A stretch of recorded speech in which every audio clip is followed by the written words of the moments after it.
Be honest with yourself for just a moment. When was the last time you felt truly at peace? I don't mean the peace you feel because someone texted you back. I don't mean the happiness you feel because a coworker gave you a compliment. I'm talking about a deep, quiet calm that comes just because you are alive. If you have to stop and think about it, that's a sign.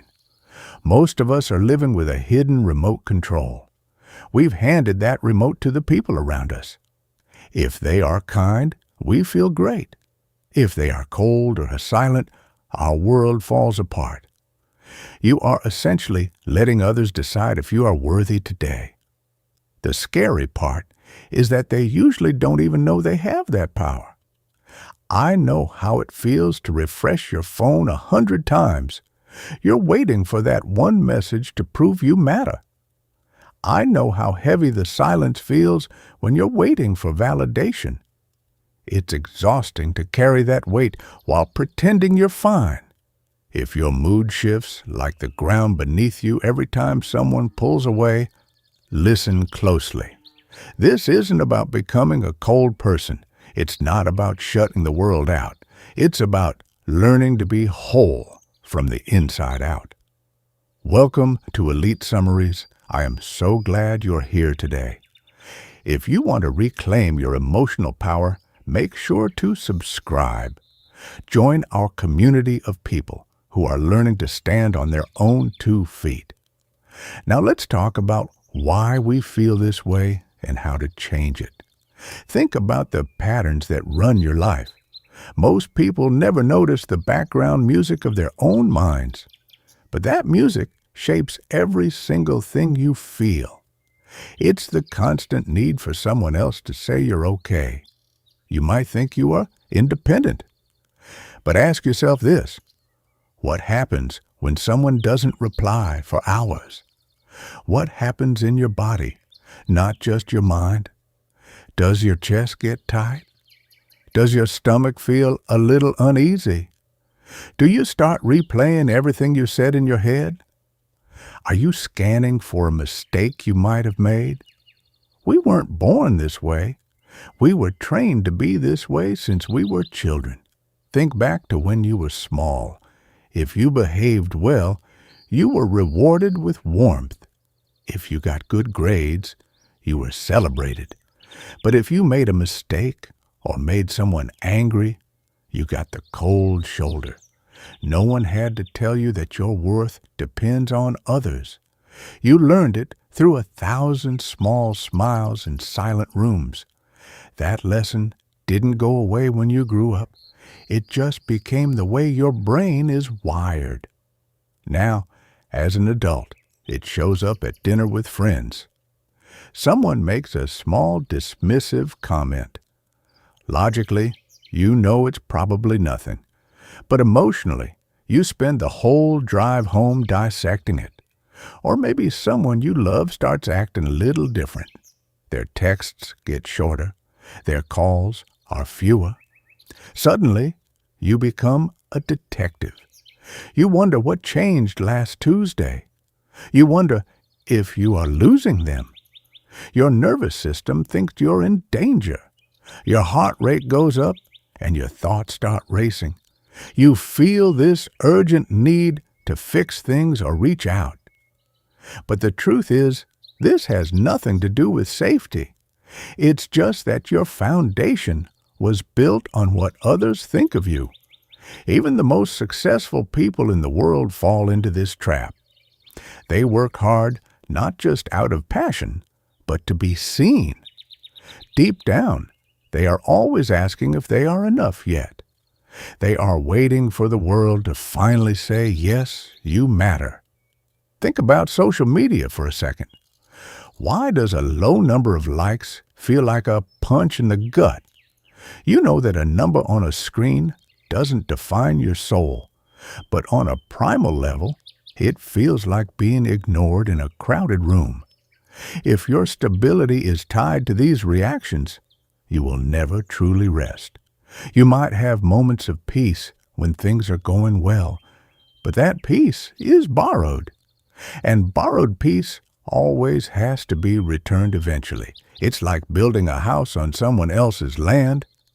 It looks beautiful, but the landlord can change the rules at any time. When they do, your whole world feels unstable. Craving approval is an invisible chain. It works just like an addiction. Validation gives you a temporary high, but when it's gone, you feel a painful withdrawal. The first step out of this cycle is actually very simple. It's not about years of therapy or moving to a mountain. It's just about awareness. Start noticing when your mood shifts. When a tone of voice makes you anxious, just look at it. When a compliment makes you feel a rush of relief, notice it. Don't judge yourself. Just observe the pattern. When you watch a pattern without reacting, it starts to lose its power. It's like slowly loosening a tight knot. Eventually, a delayed text won't send you into a spiral anymore. Let's talk about being alone. Most people aren't actually afraid of solitude. They are afraid of what happens inside their heads when it's quiet. When was the last time you sat in complete silence? No phone, no music, no distractions. If that thought makes you nervous, you are not alone. When everything goes quiet, the mind gets very loud. Old regrets start to float to the surface. Embarrassing memories from years ago show up. Doubts about your life path start lining up in your head. This restlessness is a signal. It means you've been using noise as a shield. We were never taught how to be with ourselves. School taught us math and science and history. It taught us how to compete and how to fit in. But did anyone teach you how to sit with a difficult emotion? Did anyone show you how to process sadness without a distraction? For most of us, the answer is no. So we fill every gap. We scroll the second there's a pause in the day. We put on a podcast the moment we get in the car. But when these things become an escape, they stop being fun. They become a way to avoid your own mind. Ask yourself honestly, why do you reach for your phone in the morning? Is it because you want to, or because the silence is too much? Silence isn't your enemy. It's actually your mind finally getting a chance to clean up. Imagine a room where you've thrown things for years without organizing. Silence is just opening the door to that room. Yes, it's messy at first, but the mess was always there. Once you sit with it, you start to see your patterns clearly. You realize you are not your thoughts. You are the one observing the thoughts. Think of a river. Thoughts are the debris floating by. You are the bridge. You stay steady while it all flows under you. This takes practice. The first time you sit in silence, your mind will fight you. You will feel an urge to grab your phone. That's okay. It's just your mind doing something new. But if you stay, that silence starts to feel spacious. It stops feeling like something is missing. It starts feeling like something is opening. You stop reaching for people out of desperation. You start choosing connection from a place of wholeness. Who are you when no one is watching? Most of our lives are spent performing for an audience. We shape ourselves based on how others respond. If someone is warm, we feel good. If someone is cold, we feel heavy. That is living on emotional quicksand. You are using other people as mirrors to see your worth. But those mirrors are distorted. They change shape based on the other person's mood. If they are stressed, they might be short with you. Their mirror tells you that you are annoying. But the truth is, they just didn't sleep well. Their behavior is a reflection of them, not you. What if you stopped translating their actions into statements about your value? Instead of thinking, I'm not enough, Think, they seem off today. This tiny pause is where your power lives. When you stop filtering yourself through others, you finally meet the real you. You discover your own values and your own voice. You can love people without needing them to prove you're worthy of love. Let's look at emotional self-regulation. It's the most important skill you will ever learn. Your emotions aren't actually caused by other people. They are caused by your interpretation of what they do. Someone cancels plans. If you think, they don't value me, you feel angry. If you think, I hope they're okay, you feel calm. The event is the same, but the emotion is different. The goal isn't to stop feeling. It's to stop being hijacked by those feelings. Feeling hurt is normal. Spiraling for 3 hours is being hijacked. You need to become the supervisor of your own mind. First, use the pause. Just 5 seconds can change everything. Second, check your body. Is your jaw clenched? Is your breathing shallow? Just noticing these sensations pulls you into the present. Third, use your breath. Breathe out longer than you breathe in. It tells your nervous system that you are safe. Fourth, question your thoughts. Is it definitely true that they are losing interest? Don't believe every story your mind tells you. Every time you reach for someone else to fix your mood, you send a message to yourself. That message is, I can't handle this alone. The more you say that, the more you believe it. What if you sat with the anxiety for just 10 minutes? You would see that it eventually softens on its own. That builds self-trust, and self-trust is the foundation of real peace. Solitude can be your greatest strength.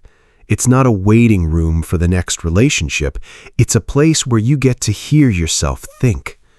When you're always with people, you soften your opinions to fit in. Solitude allows you to tune back into your own frequency. It makes you magnetic. Why? Because you no longer need people to fill your gaps. You show up from a place of fullness.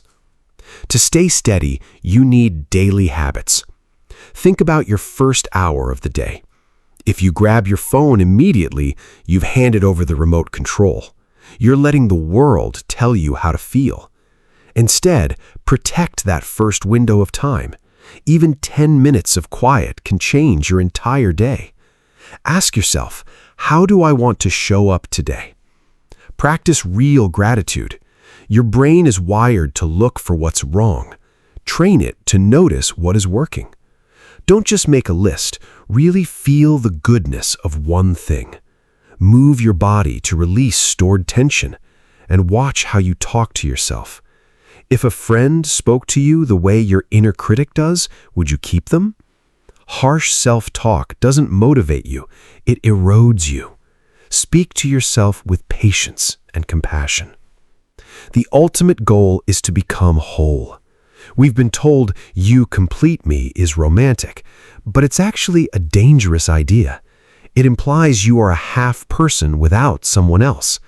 That belief creates fear. The fear of losing them becomes the fear of losing yourself. But you were whole before anyone arrived.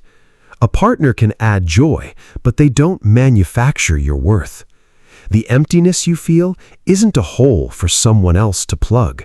It's a signal to reconnect with yourself. Accept the messy parts of you.